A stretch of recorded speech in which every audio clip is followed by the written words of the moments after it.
Welcome back to episode 2 of our special podcast today, The Power of Community. I'm Ana González. I'm the executive director at Teach for America Rio Grande Valley, and I'm really excited that Deborah, Cordova and Fabiola, Urgel-Caporusso are here with us again to talk about the power of community and dig a little bit deeper into Teach for America. So welcome back, ladies.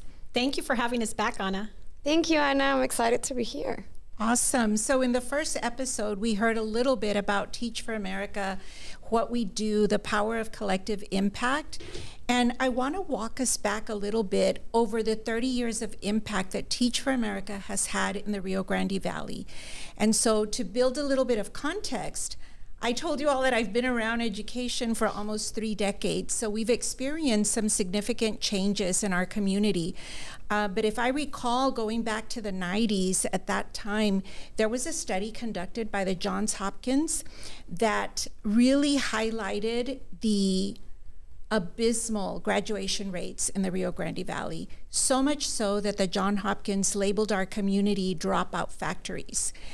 That was hard to hear, but it prompted many key stakeholders to come together. So fast forward to today, right? The Rio Grande Valley is the best place in the state of Texas for a Latinx student to attend school and graduate. Our graduation rates now far exceed the state metrics. We're at 92%, and our students here are having exceptional opportunities for AP classes, dual credit classes, certifications and credentials that are really putting them on a different trajectory. And we know that these experiences lessens the cost and also the barriers for them to matriculate into a program or an institution of higher education to further their education.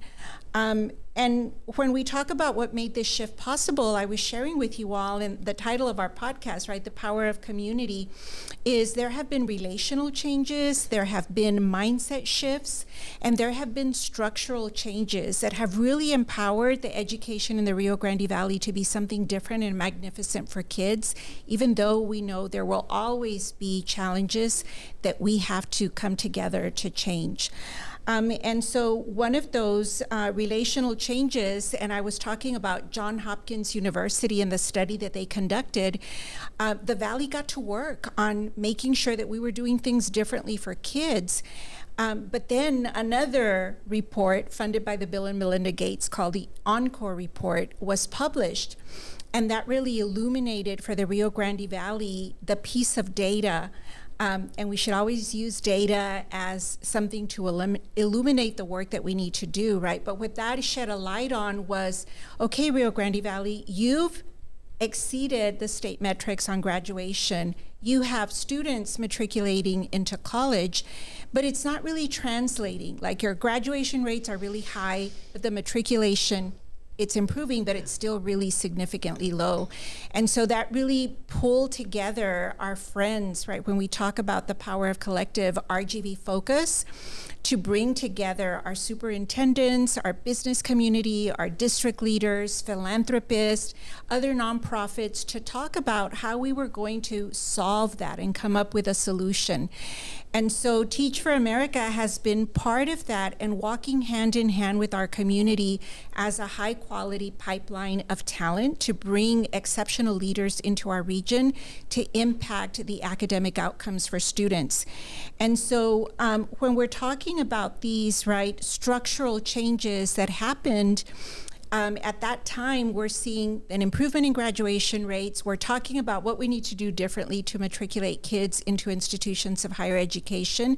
Then we have Educate Texas around 2006. Back in 2008, I was principal of an early college high school model. And so that created for the state the blueprint for the structural change necessary to keep affording access for our students.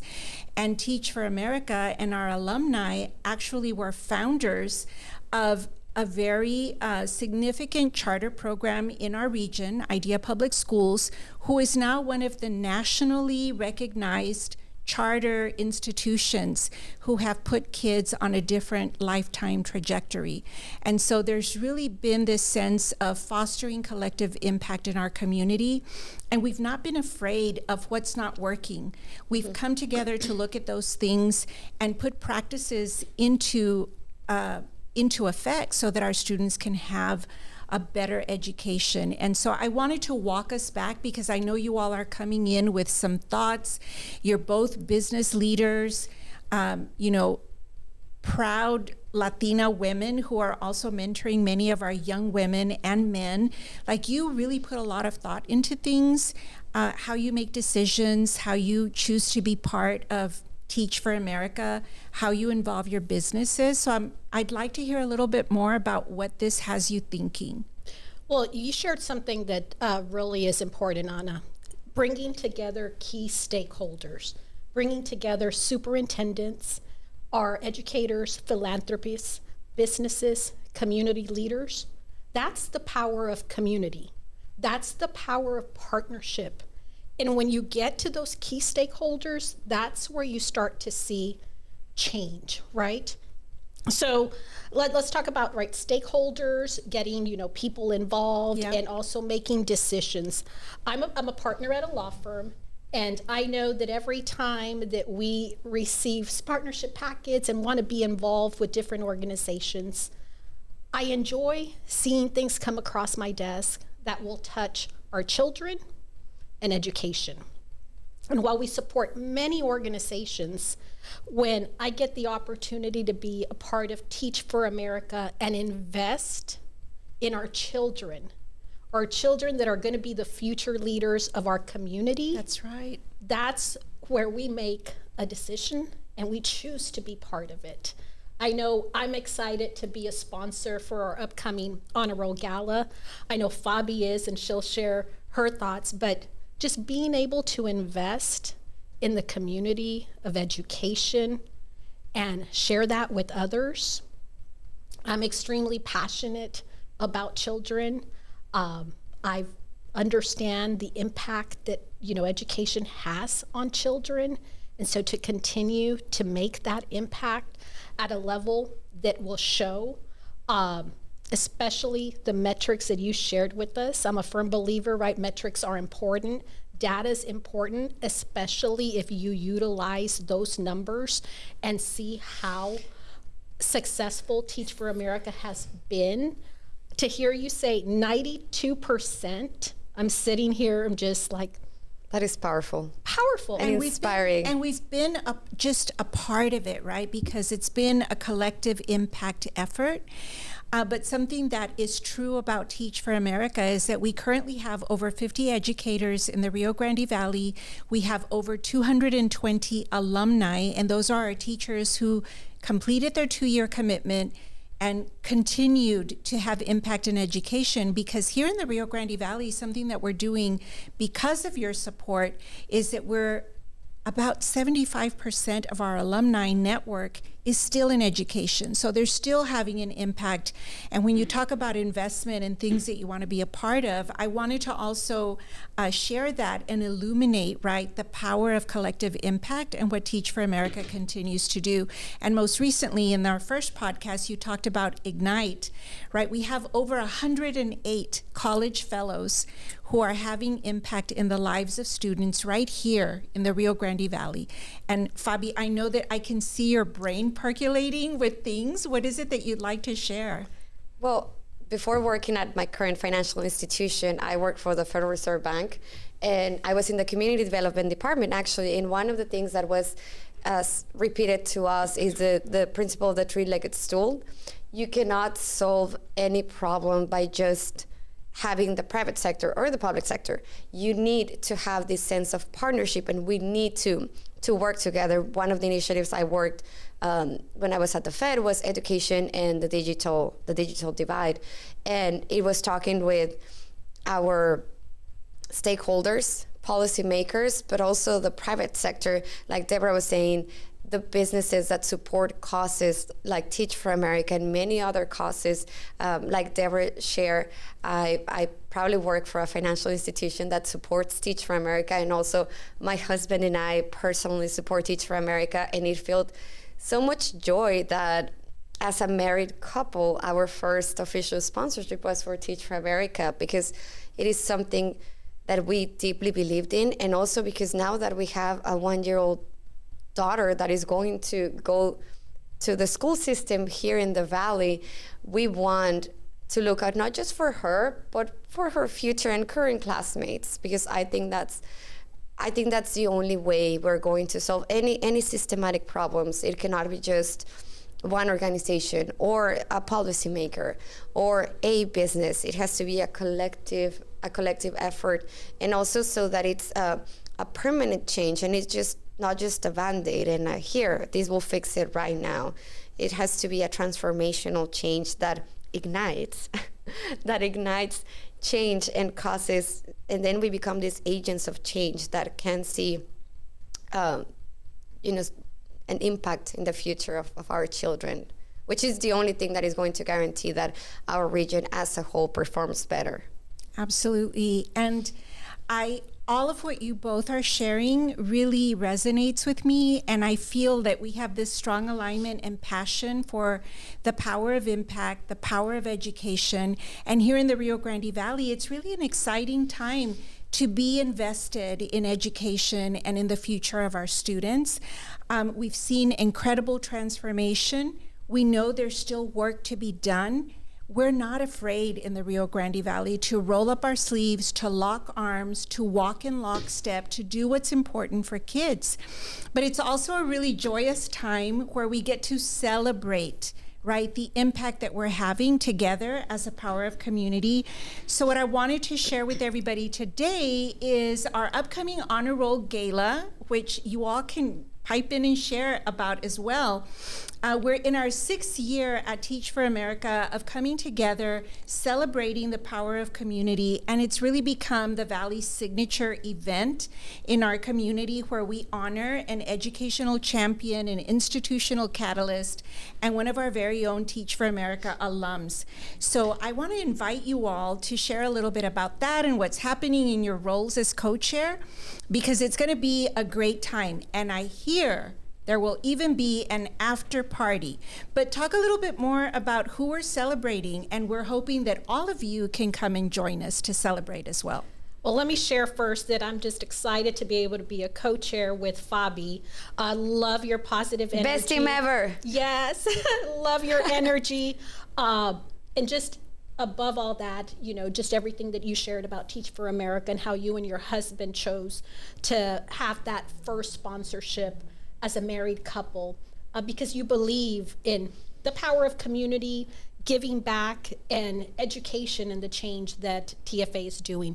But I want to share, we have to celebrate, right, successes and people that have been trailblazers in education. So as part of the gala that Anna mentioned earlier, we have 3 award recipients. One of them is the Educational Champion, the Institutional Catalyst, and then we also have an Alumni Leadership. And for all of these awards, it's very difficult to select our recipients. But when so hard. It was. But when you hear, and Anna and Fabi know about our recipients, you're just going to know why George McShann was selected as the educational champion. For an educational champion, this award is given to an individual who demonstrates individual leadership and, as you know, advances education. And that advancement is a sustainment, right? Unwavering commitment. For many of you that may know George McShann, he's a retired educator and a former dean of instruction that has displayed an unwavering commitment to improving equitable education. Not only that, he served on the Harlingen CISD School Board for 30 years. Wow. Committed to education for 30 years.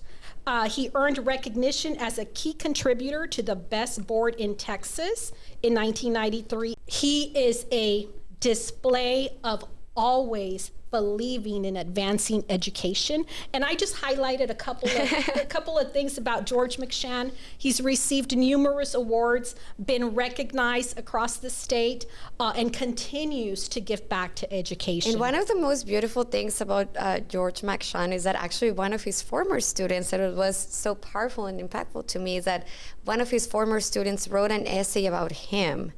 And that just shows the impact, the life-changing experience that he had in the life. Relationships, yes, right, yes. that an educator has on a child's life. That's a great testament, and George McShann is so deserving. And then do you want to share a little bit about our Institutional Catalyst? Absolutely. So the Institutional Catalyst Award is also given to an institution, nonprofit. It can be a governmental entity, also an educational institution, or a business. Again, they have to demonstrate, right, that advancement for excellence, for equitable education, and it's a sustained commitment to do so. And so this year, we're excited to award the Valley Alliance of Mentors for Opportunities and Scholarships, as known as VAMOS, with the Institutional Catalyst Award. And many of you out there may have heard of VAMOS. It's a nonprofit organization whose mission is to provide equitable opportunities to deserving Hispanic students who demonstrate academic merit and faced financial barriers to higher education. So, VAMOS has awarded $25 million. Wow, that's incredible. $25 million in scholarships. Imagine all the students that $25 million impact and made it possible for them to continue their educational journey. Absolutely. So deserving. So deserving. 1,187 students from across our region have been impacted by the scholarships of VAMOS.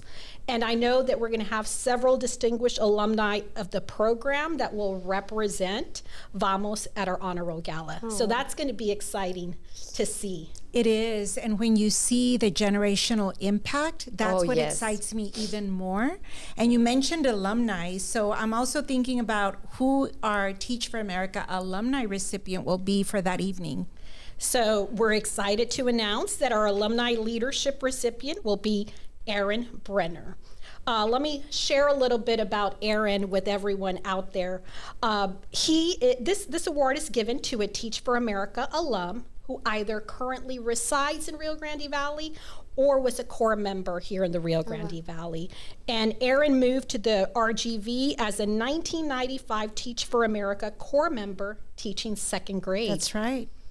And with almost 3 decades of experience, right? Aaron has made an incredible impact for education across the state of Texas, the country, and globally. He's been honored with numerous awards, ladies.